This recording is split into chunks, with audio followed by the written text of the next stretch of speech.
Está de volta. Jornal Gazeta 93. 7h18.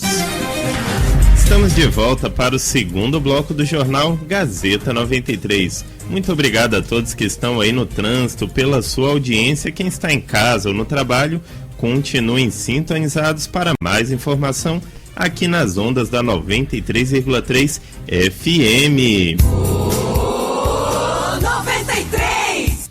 Bom, ouvintes, hoje é mais um dia que seguimos com a série de entrevistas aqui no nosso programa com os candidatos que irão concorrer aí ao cargo de governador do estado nestas eleições que se aproximam.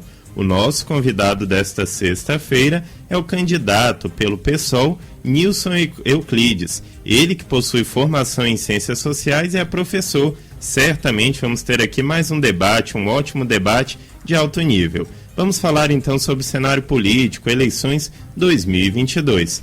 Olá, professor Nilson Euclides, muito bom dia, seja bem-vindo ao Jornal Gazeta 93. Bom dia, Vinícius, bom dia, Bruna, bom dia, Marcos, bom dia aos nossos ouvintes. É um prazer estar aqui com vocês, eu quero agradecer o convite e dizer que é de extrema importância para o processo democrático, para a formação da consciência política e também para a formação de quadros mais qualificados, que esses debates sempre ocorram, sempre de forma muito democrática, respeitando, obviamente, os limites de liberdade de cada um dos candidatos e do eleitor, que tem essa prerrogativa de ser, afinal de contas, aquele que vai nos encaminhar para um processo de gestão ou nos dar oportunidade no outro pleito.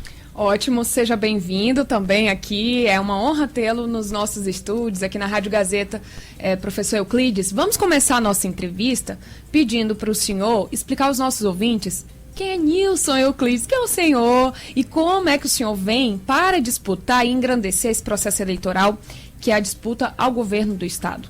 Bom, o professor Nilson Euclides da Silva, professor associado da Universidade Federal do Acre, é um menino, um garoto, que nasceu ali no interior de São Paulo, mais precisamente na fronteira com Mato Grosso do Sul, e muito cedo ainda foi para a capital, com família grande, de 12 filhos, e lá eu fiz a minha carreira, digamos assim, aquele procedimento, aquele processo normal de todo garoto que vai para a cidade grande, começa trabalhando como office boy, depois vai ser auxiliar, enfim, essa minha trajetória até os 20 anos. Depois eu vim morar em Porto Velho, trabalhar numa empreiteira, na Aldebrecht, em que eu trabalhei 4 anos e meio ali na usina de Samuel como assistente técnico. Eu trabalhava com projeto de construção civil, fiscalização. E depois desse período na Amazônia, esse é o primeiro contato que eu tive com a Amazônia, eu retornei para São Paulo para fazer faculdade de engenharia. Aí eu cursei 2 anos de engenharia no Mackenzie, mas eu vi que não era a minha praia. A minha praia sempre foi comunicação, sempre foi política, filosofia. Eu lia sobre esses autores, enfim, os filósofos, e aquilo era realmente o que eu gostava. E depois apareceu a oportunidade, eu tinha família que morava aqui, uma irmã que morava aqui há muito tempo no Acre, e eu fui fazer uma visita com ela, ajudar o meu cunhado em algumas coisas que ele tinha aqui, e voltar, não era a intenção ficar aqui. Mas aí a gente vai ficando, vai estabelecendo relações de amizade, amorosas, sentimentais. Ocorreu que eu acabei fazendo universidade aqui, a Universidade Federal, curso de Ciências Sociais, isso em 96, e depois, na sequência, eu já fui fazer o mestrado e o doutorado na PUC de São Paulo por meio de um convênio entre a UFAC e a PUC de São Paulo. E aí o resto é história que você já conhece, né? Universidade, o ESAC, o Uninorte, sempre lecionando na área de política, sociologia. É isso, assim, resumindo, é isso. É claro que tem sempre aqui acolá alguns fatos que são da história mais íntima, alguns muito tristes, outros mais alegres, mas eu digo a vocês que esse período aí de quase 30 anos como cidadão acriano, né, construíram praticamente o que eu considero a parte mais importante da minha história, que é exatamente a construção dessa personalidade que hoje é pública, né? Nós estamos falando, você perguntou sobre esse desafio de ser candidato ao governo do estado do Acre, é parte dessa construção de uma personalidade, de uma identidade acriana, amazônida, que tem, obviamente, uma sintonia com todos os problemas e todas as possibilidades, enquanto professor, que nós vamos estudando, vamos discutindo e vemos que o momento é de extrema gravidade. A democracia sofre ataques diários e aqueles que têm responsabilidade com a democracia, os homens e as lideranças políticas que têm responsabilidade com o Brasil e com o Acre, de forma mais particular, precisam se posicionar. É esse movimento que eu faço, saindo do gabinete da universidade, e tentar, obviamente, acrescentar de forma propositiva, qualificada, o debate político no Acre. Essa é inicialmente a nossa intenção. Posso contar um pouco mais da sua experiência, como chegou até esse ponto? Então, fala um pouquinho pra gente o que é que despertou essa vontade, né, de concorrer ao governo do Estado. Tem a ver com esse final da sua primeira resposta? Tem a ver, sim. Tem a ver. E à medida que o tempo vai passando, você vai dentro da... Eu passei 20 anos praticamente, tem mais de 20 anos, que eu analiso a política do Acre. Eu tenho uma tese de doutorado que fala exatamente sobre essa questão política no Acre, a ascensão da Frente Popular, enfim, esse debate político que começa já no final dos anos 70, entra para os anos 80 e se consolida com um projeto de hegemonia do poder levado a cabo pela Frente Popular. Então eu escrevi sobre isso. E analisando a eleição após eleição, eu acho que esse momento e essa eleição é muito importante. Eu considero essa eleição talvez a mais importante da nossa geração, a geração dos anos 60. E eu acho que, como ela é uma eleição que eu considero a mais importante da nossa geração, eu, obviamente, como cientista político, como professor e como apaixonado que eu sou pela política, não poderia deixar de ser parte, de ser protagonista dessa história. Eu acho que é isso, talvez, o sentimento que me move. E, claro, obviamente, a preocupação que eu tenho com os 2 filhos que eu tenho, né? O futuro, afinal de contas, nós estamos na Amazônia, nós estamos num estado que está cada dia mais ou parado no tempo ou retrocedendo. Pega os dados econômicos do Acre, estava pouco antes de vir para cá, estava dando uma revisada em umas tabelas que eu tenho sobre os indicadores econômicos, atividade industrial, é pavoroso. Só para você ter um dado, a plantação, a produção de mandioca, que é o principal produto agrícola do Acre, caiu 40% nos últimos anos. 40%. Quer dizer, como é que se explica isso? É algo muito errado. Milho também. Isso é porque eu estou falando, porque as pessoas às vezes falam, mas o professor Nilson é inimigo do agronegócio. Não sou. Estou começando a falar de um tema polêmico. Absolutamente, eu estou preocupadíssimo com o agronegócio. Preocupadíssimo por 2 questões, porque ele é um agronegócio que não é de primeiro mundo, ele não é um agronegócio do século XXI, e o discurso das lideranças do agronegócio no Acre precisa se atualizar, precisa se qualificar mais. Estão muito preocupados em fazer esse discurso que a floresta derrubada ela gera riqueza, em pé não, que o extrativismo é algo não sei o quê. Não, eu acho que o agronegócio tem espaço e precisa melhorar a produção, nós precisamos aumentar, mas ele tem que incluir dentro desse processo de produção, que é o grande problema, né? Se você ouvir as lideranças do agronegócio no Acre, eles vão dizer para você, o problema do Acre é produção, nós temos que ter produção, porque a produção, ela desencadeia uma atividade econômica, isso. Ok, a produção, mas você tem que incluir a agricultura familiar e a pequena propriedade dentro desse processo, porque senão não tem agronegócio. Qualquer lugar em que o agronegócio floresça, é claro que existem características regionais, mas se você pegar o sul, sudeste do Brasil, você vai ver que a agricultura familiar, a produção de alimentos, ela é basicamente feita e tem origem na agricultura familiar. É isso que eu acho que é o agronegócio de primeiro mundo. E claro, tecnologia, novas formas de colheita, de estudo, a ciência, né? Então, negada nesses últimos anos por esse governo que aí estão. E aqui no Acre tem muitos apoiadores desses, que de dia rezam para Deus e à noite faz uma oraçãozinha para o diabo. É esse tipo de coisa que nega a ciência de dia e à noite faz conferência dizendo que precisa disso, daquilo outro, que precisa... Então a gente precisa parar com essa hipocrisia. As pessoas precisam se colocar de forma transparente e dizer o seguinte, olha, não dá para negar a ciência. O agronegócio hoje, ele é basicamente fruto e produto de pesquisa das universidades, da Embrapa. Como é que você vai negar a ciência? Vai negar a vacina? Como é que eu posso me associar a um governo que nega a vacina, mas ao mesmo tempo eu vou para a televisão? De dia eu digo que o negador da vacina, aquele que nega a ciência, é o meu candidato e é o que vai levar o Brasil para o século XXI. E depois eu vou para a televisão e dou a mesma entrevista dizendo, olha, nós precisamos de tecnologia, nós precisamos de ciência, de pesquisa. Que loucura é essa? Eu sou muito claro e transparente. Eu não nego a ciência, eu sou um cientista social. A ciência é fundamental para o desenvolvimento de qualquer nação, entendeu? Negar a ciência significa você assinar um atestado de mediocridade e de ignorância. O Acre não pode ficar refém desse discurso absurdo. Então, a ciência é fundamental, é a ciência que vai levar o homem, que está levando o homem para o século XXI, e vai levar certamente o Acre também para o século XXI, no agronegócio, no extrativismo, na industrialização, porque se você pegar a participação da indústria acreana no PIB, ela não chega a 7%, não chega a 7%, né? Você tem o setor público e o setor de serviços que absorvem a maioria, quase 80%. Da atividade econômica. Nós precisamos inverter isso. E se você pegar, por exemplo, o ranking que saiu agora em 2021 dos estados do Brasil, o Acre está em 26º. Educação em 22º, porque você tem indicadores que somados nos colocam na rabeta, para usar uma expressão bem popular, dessa coisa. Então nós precisamos mudar isso. Mas isso é um trabalho de médio e longo prazo. Professor Nilson, aproveitar que você falou dessas pautas, né, tão importantes aí, questão da produção, da agropecuária, do valor da ciência, né?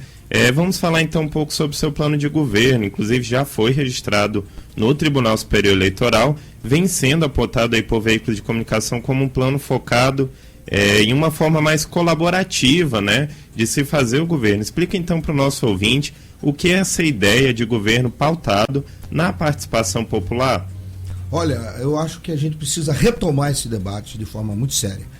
Quando você fala em governo popular hoje no Brasil, parece que você está xingando alguém, né? Você fala, governo popular, participação popular, parece que você está xingando. Mas é extremamente importante. Eu não acredito em democracia, afinal de contas eu sou professor de teoria política e ciência política. A democracia se faz com o povo. Se alguém tiver alguma tese contrária, tenta me convencer. Mas existe a teoria das elites, que são... Não, eu estou falando de democracia efetivamente. Então a democracia, se todo o poder emana do povo e por ele deve ser exercido através de seus representantes, o que eu estou apontando, que nós apontamos no nosso programa, e é um dos tripés do nosso governo, que é a participação, a transparência e o desenvolvimento. A participação, primeiro, não vamos inventar a roda. É preciso tomar cuidado com isso. Não vamos inventar a roda. Nós vamos implementar algumas novas tecnologias que vão potencializar e ampliar cada vez mais essa capacidade de participação. Mas nós precisamos fazer um debate. Esse debate precisamos reorganizar os movimentos sociais, as associações, os sindicatos, que ficaram perdidos na última década. Eles simplesmente não têm mais capacidade de mobilização. Então, primeiro você precisa identificar os sindicatos, as associações, como é que se participa efetivamente. Qualquer democracia do mundo, e é interessante quando a gente fala de participação, porque a gente tem que falar de participação, não estamos falando de um indivíduo isolado, o atômico, né? Aquela ideia de uma unidade, cada indivíduo um voto e a participação se dá na urna. Não. Nós estamos falando de uma participação que tem a ver com consciência de classe, gente, que tem a ver com categoria social. Vocês, jornalistas, têm a categoria social de vocês, tem um representante de vocês que leva a pauta para os espaços de deliberação. A nossa participação é nesse sentido.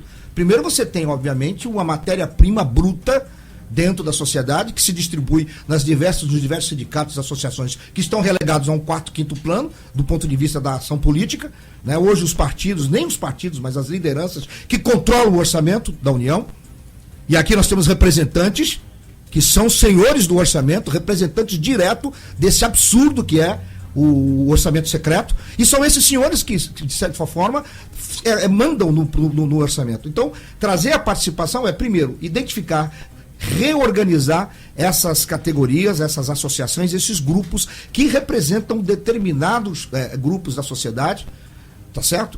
E depois você potencializar por meio de uma plataforma digital. E aí é que fica difícil a gente dar detalhes disso, mas a gente precisa, eu acho que o ponto fundamental a participação se dá e deve se dar por meio da ação coletiva. Não é simplesmente você criar mecanismo de participação individual, que o indivíduo vai lá, dá uma opção. Isso é um dos instrumentos de avaliação, de autoavaliação ou de gestão do governo. Você pode ter uma plataforma que tenha também esse dispositivo. Mas o essencial e a participação, Vinícius, se dá, e Bruna, se dá efetivamente é o seguinte: não adianta você chamar todo mundo para participar, enche um salão, uma conferência, uma assembleia, aí as pessoas vão lá, colocam as suas pautas, colocam as suas ideias, aí o gestor vai lá, põe a praça debaixo do braço, senta com meia dúzia de senhores donos do PIB e decide o que vai fazer. Então você precisa, essa participação tem que ter correlação direta com a capacidade de deliberação. Ou seja, capacidade de deliberação é o seguinte, um exemplo bem prático para te responder a pergunta. O orçamento previsto para 2023 é cerca de 8 bilhões de reais para o estado do Acre. 8 bilhões do estado do Acre. O governador vai assumir esse compromisso. Como é que a gente vai gastar isso? Você tem duas formas de fazer. Você pode sentar com o seu gabinete executivo e com meia dúzia de representantes do PIB e decidir o que é relevante para o estado do Acre. Ou você pode fazer conferências, organizar esses movimentos sociais, essas categorias profissionais e sintetizar essas demandas de forma que essas demandas sejam objetos de deliberação, inclusive com a participação direta desses representantes. Não estou dizendo aqui substituir o poder legislativo, porque tem alguns tolinhos de plantão. Vou dizer, o professor está propondo substituir o legislativo. Não, cara pálida, não é isso. Eu estou falando que você tem um orçamento de 8 bilhões de reais e que esse orçamento de 8 bilhões de reais, claro, guardado as devidas necessidades e obrigações constitucionais, saúde, educação, você tem alguma coisa para gastar e investir. E você vai investir como? Você vai investir ouvindo essa população e dando a ela poder de deliberar. Poder de deliberar, você sabe o que é. Nós vamos gastar nisso ou naquilo? Não, é naquilo. Decidiu, é o que o governo vai fazer. É isso aí. Agora são 7h34. Se você ligou seu rádio agora, aqui nas ondas da Gazeta FM, nós estamos em uma entrevista ao vivo com o candidato ao governo do estado pelo PSOL, Nilson Euclides. Ele que veio falar de política e eleições. Essa é a continuidade da nossa série de entrevistas com os pré-candidatos e candidatos que irão concorrer a cargos majoritários nas eleições 2022. Vamos fazer agora uma breve pausa para os comerciais, mas não sai daí, porque já já retornaremos com o Nilson Euclides. Você está ouvindo Jornal Gazeta 93. Está de volta. Jornal Gazeta 93. 7h40. Voltamos com o terceiro bloco do Jornal Gazeta 93. Muito obrigada a todos pela sua grande audiência. Continuem sintonizados nas ondas da mais ouvida, Gazeta FM. 93 FM, todo mundo ouve. Seguimos com entrevista aqui no Jornal Gazeta 93. Vamos retomar aqui o nosso bate-papo com o candidato ao governo do estado pelo PSOL, Nilson Euclides. Ele que na primeira parte da entrevista falou sobre o seu plano de governo. E agora vamos seguir com outras pautas. Nilson, vamos falar sobre a composição da sua chapa agora. Como foi o processo da escolha da sua vice, que é a agente administrativa Jane Rosas? Como está a sintonia entre vocês dois? É um prazer. O papel primeiro que a Jane Rosas é uma militante do PSOL, é uma das pessoas que já passou por cargos de diretoria dentro do partido, conhece, muito bem articulada com o movimento de mulheres aqui no Acre, com o movimento de mulheres no Brasil, e vai ter um papel fundamental, porque afinal de contas eu tenho consciência, até como cientista político, como cientista social, de que o século XXI, alguns não acreditam, mas eu tenho quase que certeza de afirmar que o século XXI será o século de consolidação do protagonismo da mulher. Não só na ciência, na política, nas artes. A mulher vai ser a protagonista e vai ter um papel fundamental, inclusive, nesse processo de reorganização do sistema político, da democracia a nível mundial. No Brasil, o PSOL é um partido que tem um espaço e faz questão de garantir esses espaços de participação das mulheres. Então, eu me sentiria muito desconfortável se eu não tivesse uma companheira na chapa, como a Jane Rosas, que conhece profundamente o partido desde o seu início, tem uma articulação muito boa com o movimento de mulheres no Acre e vai ter um papel fundamental, principalmente na articulação e na interlocução com esses movimentos. Porque nós, homens, né, nós temos essa visão um pouco mais pragmática e nos falta, às vezes, essa sensibilidade que não pode ser confundida com emoção. Né? A mulher é emotiva, não. Sensibilidade é ter um outro olhar. As mulheres têm isso, as nossas mulheres têm esse outro olhar. E esse outro olhar é fundamental nesse momento de de crise extrema do sistema político, do sistema econômico e, obviamente, da violência contra as mulheres. Quando eu digo para vocês que o século XXI será o século de consolidação do protagonismo feminino na política e nas outras atividades sociais, é porque esse fato e essa força que está crescendo e se consolidando vai encontrar, obviamente, do outro lado, uma força contrária que vem em forma de violência verbal, física, enfim. Eu acho que, assim, de forma bem resumida, é isso.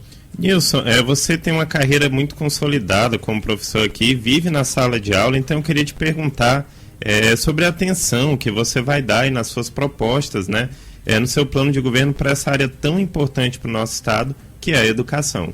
Olha, eu gostaria de dividir essa resposta em duas partes. Primeiro, uma parte que é um projeto que está apresentado de forma muito, quase que meio que subjetiva no nosso programa, mas é por conta das dificuldades que nós teríamos de apresentar nesse projeto, detalhes mais técnicos sobre essa ideia que nós temos. Mas essa primeira parte eu poderia responder para você o seguinte: nós podemos falar em 3 ciclos da educação, de forma bem prática. Você tem a educação infantil, primeiro ciclo, depois você tem o ensino médio e depois o ensino superior. A pós-graduação a gente deixa um pouco à parte. Falando do ensino infantil, no primeiro ciclo, nós temos um problema sério. Falta vaga na escola infantil, isso aí é um problema que todo mundo tem, não é um problema do Acre, mas no Acre a gente sente isso de forma mais efetiva. As mulheres precisam sair para trabalhar, tem problema de creche. Então, veja bem, esse primeiro ciclo é um problema grave. Então, nesse primeiro momento, o que a gente pensou, o que a gente está pensando? Mas esse projeto, implantar um sistema desse projeto que atenderia o primeiro e o segundo ciclo da educação, vai requerer um investimento muito alto. Não só de efetiva construção da parte física, que é esses centros de educação, de integração e educação e sociabilidade, que articulariam a educação infantil e a educação nesse primeiro ciclo, com outros instrumentos sociais inclusos dentro desse mesmo espaço. Para ter, a grosso modo, nós não estamos falando nada de novo, não. Eu estou falando dos CIEPs de Brizola, só que com uma repaginada. E esses CIEPs, que vou usar essa expressão porque é o que a gente mais tem na memória, eles seriam, obviamente, implantados efetivamente nas áreas com melhores indicadores econômicos e sociais. Eu estou falando da periferia, nós estamos falando do céu, lá de São Paulo, que são espaços de educação integrada com arte, cultura, infraestrutura, meio ambiente. É disso que nós estamos falando. Então, pensar um projeto de educação com essa estrutura requer o apoio da bancada em Brasília, com recursos para poder você recorrer, recursos do próprio Estado, recursos por meio de convênios, porque nós estamos falando de um projeto, de um centro integrado de educação, mas que vai integrar saúde, educação, infraestrutura, meio ambiente, segurança pública, para falar daqueles 5 mais importantes. Agora, isso é um projeto que a gente quer, pelo menos até o final do nosso governo, seria um compromisso que eu estou assumindo, de implementar pelo menos um projeto piloto numa área na cidade de Rio Branco.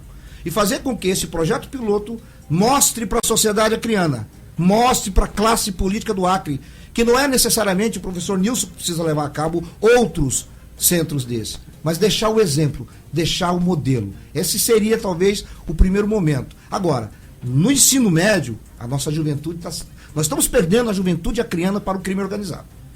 O que é que nós podemos fazer? Nós temos que ter, primeiro, tem que ser uma meta, escola em tempo integral. Tanto no primeiro ciclo, quanto no segundo.